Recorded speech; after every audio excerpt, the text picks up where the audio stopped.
Hey guys, it's debut week at Paranormal PTSD Recovery, and we're kicking it off big time with Dr. Simon Duan from Metacomputics Labs.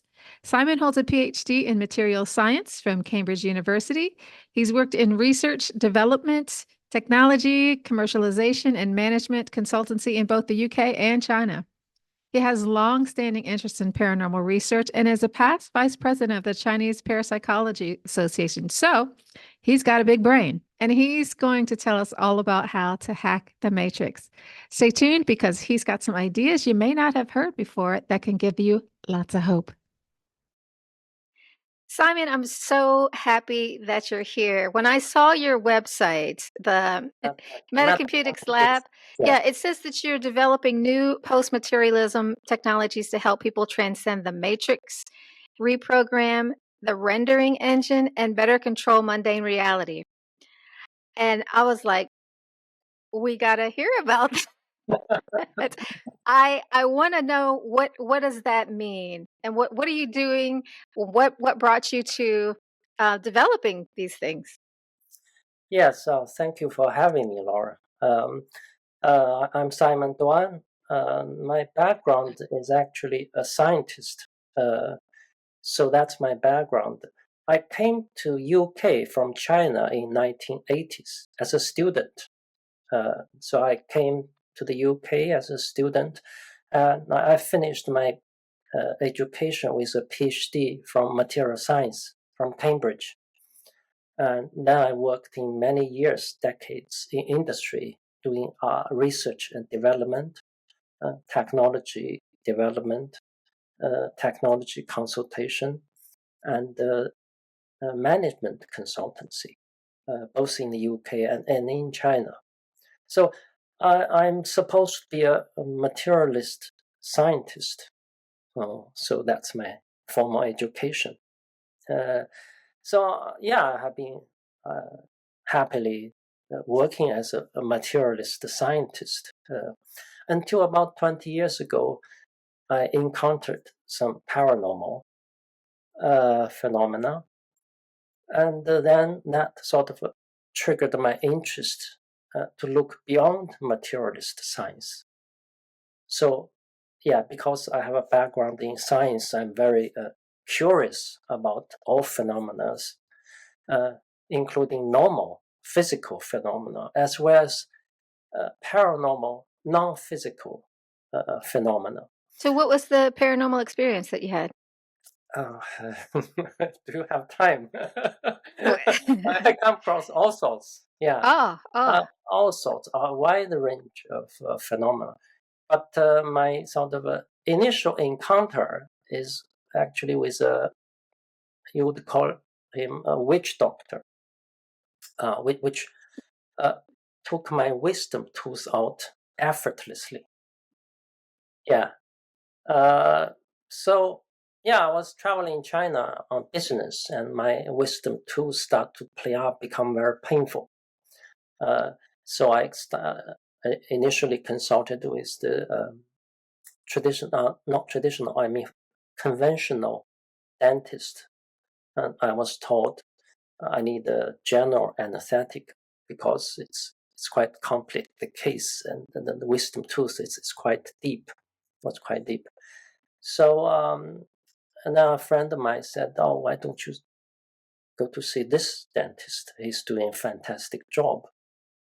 So yeah, out of curiosity, I went to this clinic, and when I get there, I saw many sort of photos of celebrities with him, and also many leaders, including the member of Chinese Communist Party Politburo members.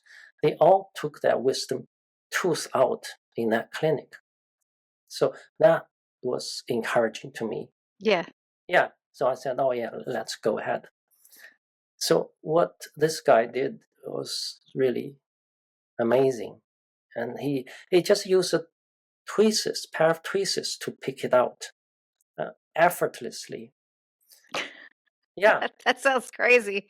crazy. Then I went to lunch together with him. And during lunch, I asked him, well, what happened? What did you do to me? He said, I have a incantation. The incantation is like a spell, like a mantra. It's like, he said, I have this 5-syllable incantation, which is passed down from my family in many generations. And I use that to loosen my patient's teeth so I can take them out effortlessly. So this triggered my curiosity beyond the materialist science. So since then, I spend a lot of my off-duty time visit paranormal phenomena. That's really interesting because I have a acupuncturist Yeah, and he has an incantation and he just does it and you don't I'm not really paying all that much attention to it, but we have often called him a witch doctor because the stuff that he does is just it's just unexplainable. yeah, Unexplainable. yeah. And then I realized that there's many people like that. They have Mhm. all different skills and Mhm. different meanings and different traditions. They can do all sorts of things. And some people, they can actually see through your organ Mhm. and they can see where the problem is. They can diagnose you with your mental eye, yeah, with their third eye. And some of them can actually to make your tumor shrink as well as grow at will. And so those doctors they are practicing daily. They are not just cheating. They actually their method they actually work. And also I come across people who can do what we call psychokinesis. Yeah, which they can interact with a physical object, which is primary interesting for me because I study physics, study materials, and they can change the property of matter, and they can put solid object into a bottle. Yeah, the the object is bigger than the opening of the bottle. Mhm. Yeah, they can actually put the object inside the bottle, and they can also take it out. Yeah, so basically they can pass solid object through a solid barrier. Yeah. So this is the type of technology that you're working on developing? No, no. But this is the phenomena Okay. which I'm interested in investigating, Mhm. interested in explaining, interested to understand how this works. Yeah. And also there's people who can teleport object from one location to another location by mind. Mhm. Yeah. So there's a wide range of phenomena which I spend a lot of time investigating. Of course, there's also people who see UFO. Yeah, Uh, normally when I'm talking about paranormal, it's that we're talking about UFOs or ghosts or something like that. yeah. People see that, and people encounter with ghost, with apparitions, with UFOs. Some of them can see those kind of things at will. Yeah, it's a UFO. Sometimes we see it as a public event. Many people can witness this, but for some people, they can see them at will. So what And do you think is the difference between those people and people who can't? well, I can explain that from my theory because out of all those encounters, also my personal encounter, as well as looking people who had experience by listening to them, I realized there's a far more phenomena which science is focused on. Yeah, science is focused on the phenomena which is publicly verifiable, repeatable, controllable. But it's only a subset of phenomena. Yeah, the natural phenomena has a much wider range of phenomena Mhm. which are not necessarily controllable. not necessarily repeatable, but they are real. It happens to people. They impact people tremendously. So I need to understand how those phenomena work as well. So initially, those phenomena fascinates me, and then it becomes troublesome because they bother me, because I couldn't understand them. How could those happen? Yeah, as a scientist, it's like an intellectual itch, which really bothers me. I need to explain. So, yeah, for many years, it has been troubling me, and I realized I have to go beyond materialist science and to look into post-materialist science So paradigm. I get that, and I love that. I'm just wondering because this goes back 20 years for you. Mm. It seems to me, and I'm not in the scientific community, that scientists just don't do that because you would just be ostracized. Was that the case? Yes, yes, Oh, yeah. So mainstream scientist community, they refuse to believe this. mm. They refuse to accept this is a real phenomenon. They always think, oh, it's a fraud. Yeah, so this is a trick, a trick. Yeah. So because I have my own encounter, and also I made a lot of people with psychic abilities, I actually trust them. I realize they can see what we cannot see. Mm. Yeah. For scientists, we actually sometimes we need instrument, we need tools to detect unobservable. Yeah. Mhm. It's not everything. We cannot see everything. So we need a microscope to see very small object. We need telescope to see outer space, which we cannot reach with our physical eyes. Yeah. But the psychic people, they have their own instrument. Yeah. Sometimes they call it third eye or Mm. mind eye. So I see those as instrument also. We should actually take those instruments seriously to use that to discover something we cannot observe ourselves, even with instruments, even with physical instruments. Yeah. So I made a lot of friends with psychic people. I sort of respect them, and in return, they trust me. They tell me all sorts of things. They tell me what they can see, what they experience, which is beyond normal experience. From all those information, I developed my own theories. So that's come back to your original question, how actually I started working on this. The short answer is that I need to explain phenomena which cannot be explained by materialist science. So tell Yeah. me about your theory. So the theory is actually based on the simulation hypothesis, yeah, which see this world, this universe as a matrix. And this is not new. I Yeah. mean, Matrix movie, that's in early 1990s. So that made the concept very popular, the movie Matrix. But before Matrix, there's already a lot of scientists speculating. Uh, for example, in 1969, a German computer scientist called Konrad Rosie, and he was the first one to speculate the universe is actually a uh, computer output.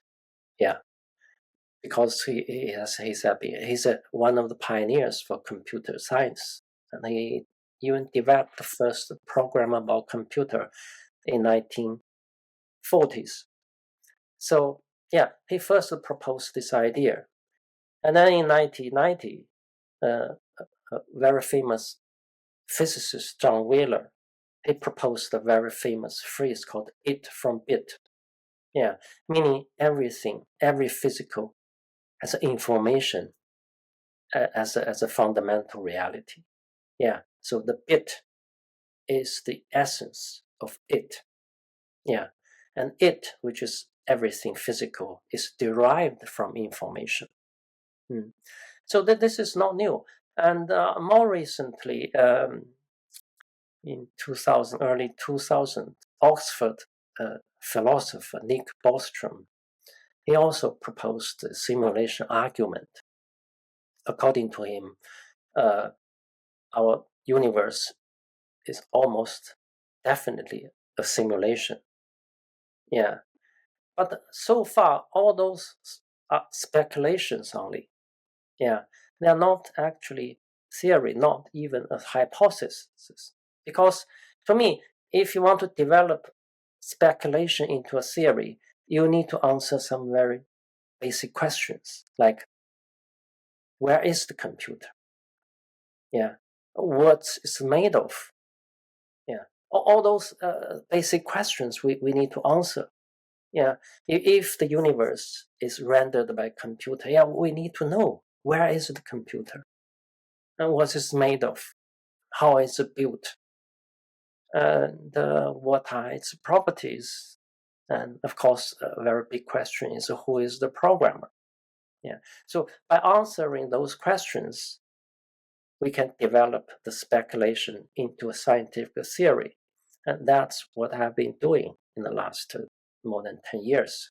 So in my model, I made the speculation into a model. In this model, the computer is in the Platonic realm.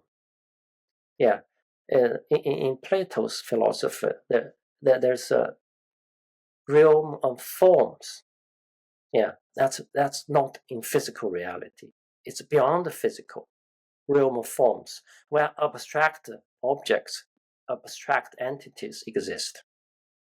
Yeah, for example, if we have all sorts of apples here. Yeah, we have a green apple, red apple. We have a sweet apple, sour apple, big apple, small apple. All those physical apples, they have a common archetype in the realm of forms.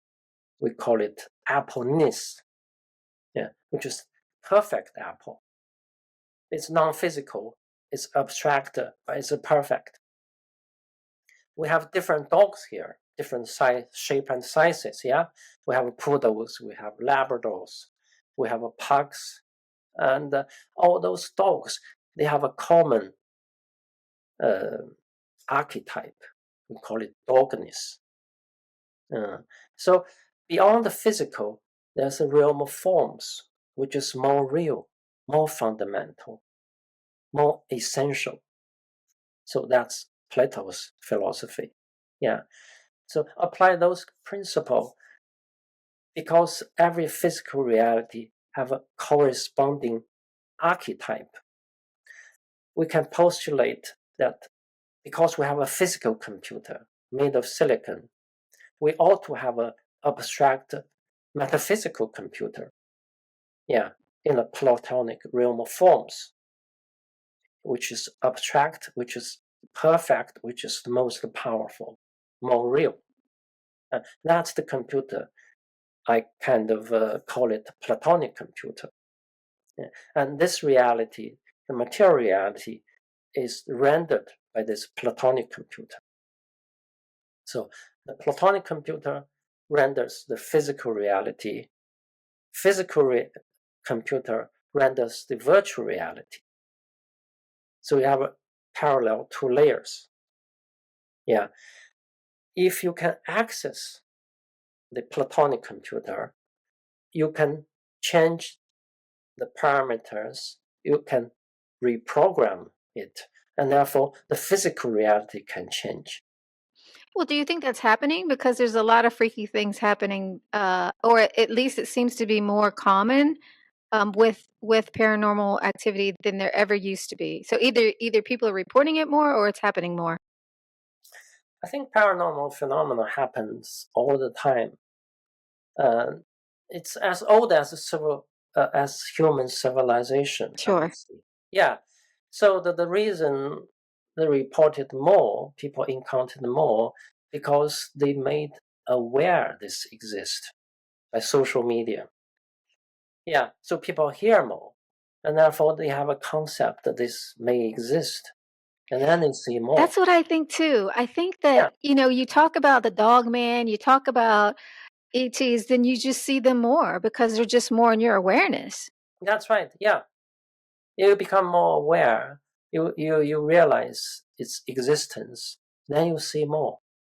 I think that's what's happening, and yeah, but to be able to actually to treat them properly, I think we need to understand how those happens. Yeah, Yes. and I think UFO, for example, as well as operations, they are real. They are as real as the physical reality. However, they are not physical.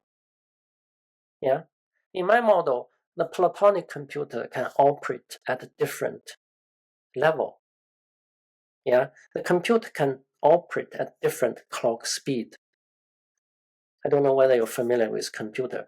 Computer I'm is a following you. clock. Yeah. Clock, yeah, and the clock can operate at a different clock speed, and different clock speed give rise to different update rate, different reflection rate, and that update rate corresponds to a vibration frequency. Okay. So each clock speed produce a universe vibrating at different vibration frequency. Hmm. So at another level of reality, which is non-physical, you also have a rendering. The rendered universe is parallel to this universe, but its vibration at different frequency. And they have different set of rules, different law of physics. Therefore, they don't necessarily behave as a physical object because they are not physical. However, they are equally real because they are equally rendered by this computer. Yeah, and So So when the veil between the worlds thins, or however this happens, that these two realities collide, and you see something like a scary thing, whatever that is, and it's oh, I see a lot of these stories, and they have this scary thing, and they're like ah, they're coming at you and they're threatening, but they don't ever actually hurt you. Is it because they're not physical? most times they are not physical. Yeah, You said most times, so sometimes they are. well, physical is basically a set of properties. Yeah, physical property like solidity, like transparency. Those are physical properties. Physical properties can be rendered by programming. So all you need is change the program. Hmm. Then you can make something physical or make something non-physical. Okay. So as long as you can alter the programming, alter the code, this can happen. But for UFOs operations, I think their default frequency is not in this universe. They are at another level of universe, which is vibration at different vibration frequencies. Each level of the universe have different vibration frequency, which is akin to radio and TV stations, which is also vibrating at Hmm. different frequencies. Yeah, if we tune in different vibration frequencies, we receive different TV program. So I think it works similar way. Non-physical reality, they operate at a different vibration frequency. However, sometimes they can sort of alter their vibration frequency so that they become our vibration frequency. At that time, they become visible to us. Okay, so they're hacking the matrix. So how can we hack the matrix? Some of us, we can also tune in different vibration frequencies. And therefore, we can observe them. We can sort of receive their signal, receive their broadcasting, receive their TV channel. Yeah, some people actually can tune in different vibration frequency. That's how some of them, they can see ghosts, they can see apparitions, they can see UFO at will because they can tune in different vibration frequency. And another way they appear is that they actually shift their vibration frequency from that default vibration frequency into our vibration frequency. Then they become visible to us. Yeah. They are not physical. They obey different laws, and therefore it become very peculiar to us. They can suddenly appear and suddenly disappear. Yeah, because they can just tune in, but changing the vibration frequency, they disappear. So, yeah, there's many levels of reality beyond this physical. There are many layers, many levels of reality. They are all operating at the different rule sets. Yeah, we have a law of physics which govern this reality. Speaking of law of physics, so you were talking earlier about being able to teleport and things like that. If I um, teleported to Philadelphia, let's say, or I teleported a box of jewels to me, would that work? Yeah. Are there any implications for that? Yeah, I'll tell you a story. We did some controlled experiment with a guy who can teleport money. We locked him in a room in a lab. We actually stripped him out completely, stripped his underwear as well, and locked him in the room. He actually managed to teleport some banknotes into the room where he was, money. And so we had to pay him. He make a living by performing those kind of things. Uh, we asked him, why don't you just use the money? Why do you have to sort of ask us for money, for payment? He said the money I teleported, I cannot use. And they would disappear in a few days again. Ah, So there's also governing principles at a different reality. So you can't just do whatever you want to do. There's a limitation. I think there's also permission. What you can do, what you my can. mind's going crazy with ideas over here. I mean, if you could just do whatever you wanted. So, what are the restrictions? What are the rules? I mean, different levels have different rules. Like here, we have gravity, yeah, Yeah. which governs the physical objects. You cannot really fly at will. However, in other non-physical reality, you can just fly. Yeah, it's like your dream, like in your dream, like in your lucid dreaming. That's another level of reality. You can actually fly if you want to.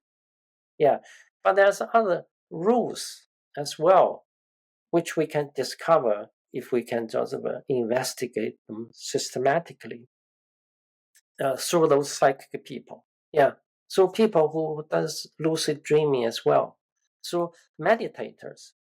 Some meditators, they can tune in different vibration frequency. They can explore different level of reality.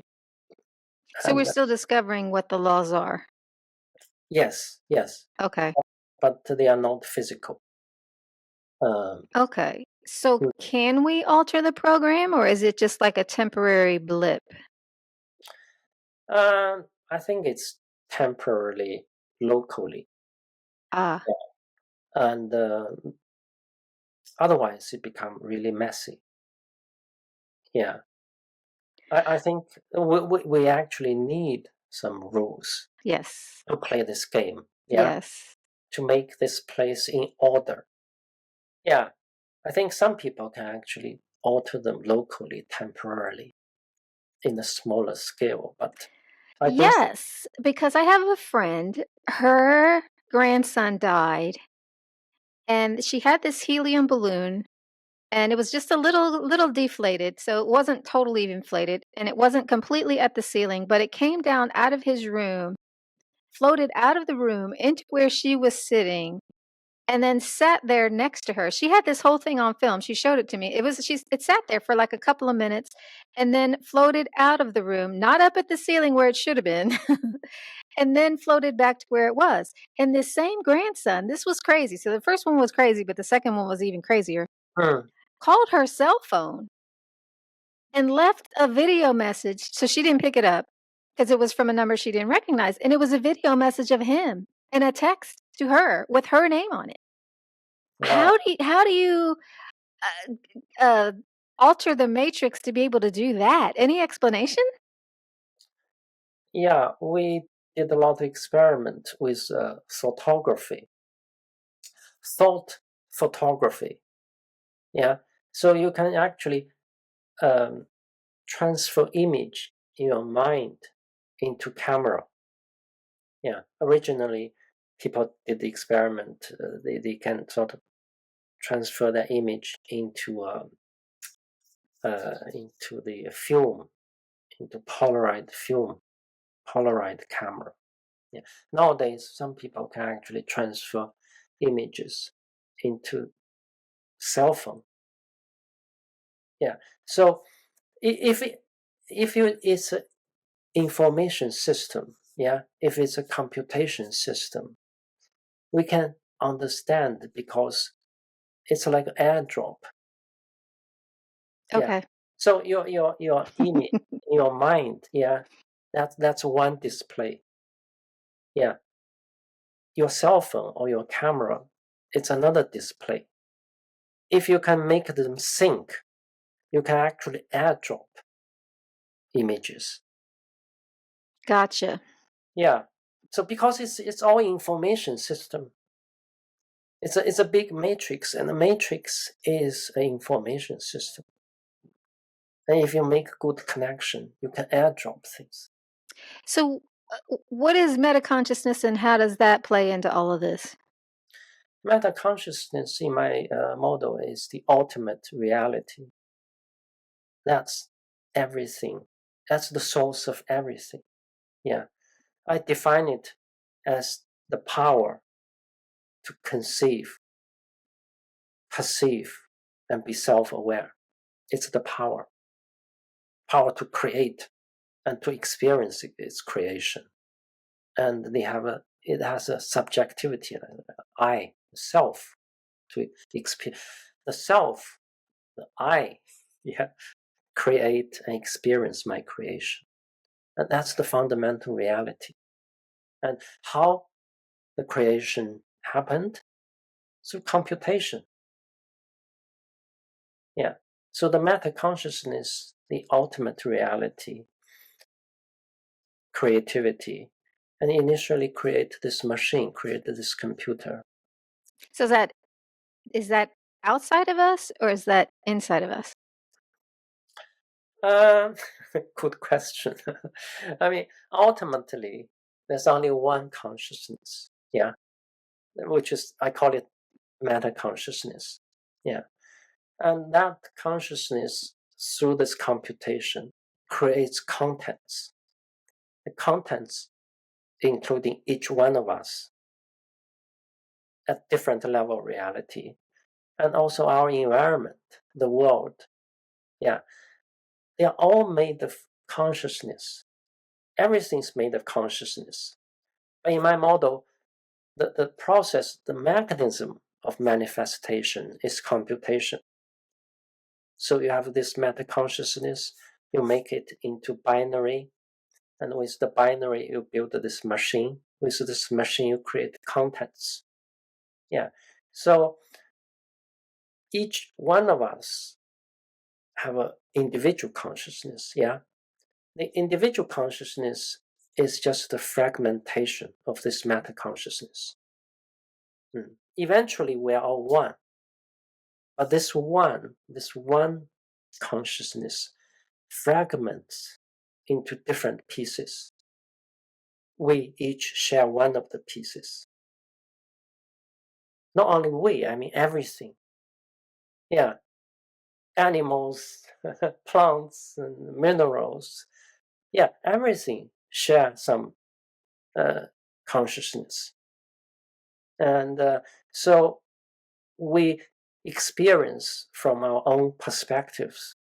We have a different space and time.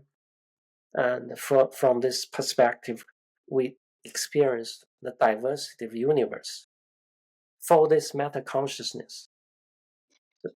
So the creativity create everything, yeah.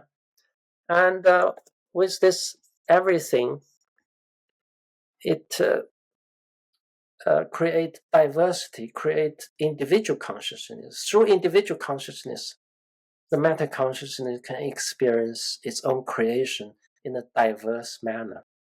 So, if your theory is correct, then what would you say is the best way to spend our time here? Ultimately, is this: we are one, yeah, and Mm-hmm. that one is also love, yeah, and that That's love, my answer too. yeah. So that love manifests into diverse ways of loving, yeah. That's the absolute, the highest level of love. But to diversify that love into different diversity, yeah, then it becomes love between lover, between men, women, uh, between parents and children, and between friends. Yeah. So we experience different way of loving. So that's our purpose. And also we experience the diversity, experience the creativity, which is awesome. Yeah. The immense creativity to create the diversity, all sorts of different people, different environment, different lifestyle, different experience. And we are here to experience our creativity, basically, and experience loving between us. Well, Simon, I had no idea that we were going to go here, and I'm delighted. Um, yeah, and I'd like to give you the last word. What thought or idea would you like to leave the audience with? Um, yeah, I have a website, metacomputics.com. And if you are interested in my work, you can look into my YouTube channel. It's listed on the website. My publication, I have some academic papers, including one published in Scientific America. I have my Twitter account, X account. If you are interested in my work, you can follow. And also, I carry some private consultations to help those people who are ready to escape the matrix. Yeah, so Tell me not more about that. Like, what do you do? So I'm Simon. I'm calling you up. I'm ready to escape the matrix. How can you help me? not many people are interested I in. think lots of them are. I think lots of them are. It's like a building. If you understand how it's built, yeah, then you know how where to find the exit. Also, different people are in a different awareness, different level of consciousness. Yeah, so I work with people who are interested in the matrix, get out of the matrix, initially to help them to understand where they are in this matrix. Yeah, as I said, we have different level of reality, different level of realization of our true potential. So we are in a different position. And once you locate your own position and you know where you go, then we can work out a bespoke roadmap for people. So I'll help along the way, and each step's getting closer uh, to getting out of this. And it's not necessarily just escape it, yeah, because we are still here physically.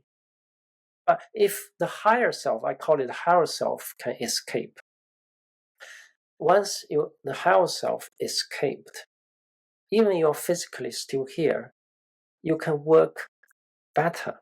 You can in more control of this reality because that higher self, which already escaped the matrix, has the access to the machine, has the access to the codes, has the access to the interaction with the computer. And therefore, your higher self will be able to manipulate reality for you. Yeah. So once you escape, basically you're freer. You're no longer NPC. Yeah. Many people actually live their life like NPC.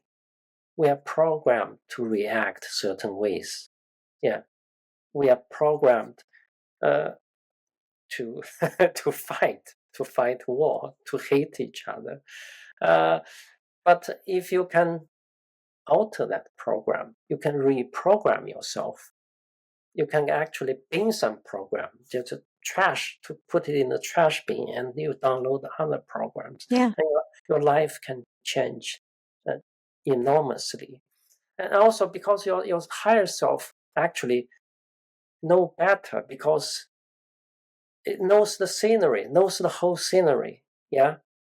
It's like when we play a game like GTA, we can actually access a map.